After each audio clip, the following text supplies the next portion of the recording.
శారీ వచ్చేసరికి pink and gold silver maroon కాంబినేషన్లో వచ్చిందండి. చీర అంతా చాలా లైట్ వెయిట్గా వచ్చిందండి. పేపర్ సిల్క్లా ఉంది శారీ అంతా కూడా లోటస్ బుటీస్లా వచ్చాయి. ఇదిగోండి శారీ ఎక్కడ తీసుకున్నారో చూద్దాం. సిఎన్ఆర్ గ్రూప్స్లో తీసుకున్నారు. ప్రైస్ వచ్చేసరికి 12,999 శారీ వచ్చేసరికి. ఇప్పుడు బ్లౌజ్ చూద్దామండి. బ్లౌజ్ వచ్చేసరికి శారీలో ఉన్న బ్లౌజ్నే వేసానండి. బ్యాక్ నెక్ వచ్చేసరికి ఈ విధంగా వేసాను. గోల్డ్ సిల్వర్ జెరీ యూస్ చేశాను. మెరూన్ కలర్ థ్రెడ్ లైట్గా యూస్ చేశానండి, ఎక్కువ యూజ్ చేయలేదు. ఎందుకంటే మెరూన్ యూజ్ చేసామనుకోండి కొంచెం గాడిగా ఉన్నట్టు అనిపిస్తుంది బ్లౌజు, అందుకని ఈ విధంగా చేశాను. ఫ్రంట్ నెక్ వచ్చేసి ఇట్లా వచ్చింది.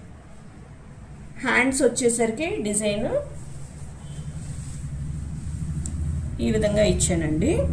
లైన్స్లా వచ్చి కింద ఒక బార్డర్ పైన ఒక బార్డర్ వచ్చింది. కట్ వర్క్ డిజైన్లా వచ్చింది. అక్కడక్కడ వైట్ స్టోన్స్ యూజ్ చేశాను. 2 హ్యాండ్స్ వచ్చేసి ఈ విధంగా. ఫుల్ కుట్టించుకుంటే ఫుల్ హ్యాండ్స్ కుట్టించుకోవచ్చు అండి, హాఫ్ హ్యాండ్ కుట్టించుకుంటే హాఫ్ హ్యాండ్ కుట్టించుకోవచ్చు బ్లౌజ్ వచ్చి.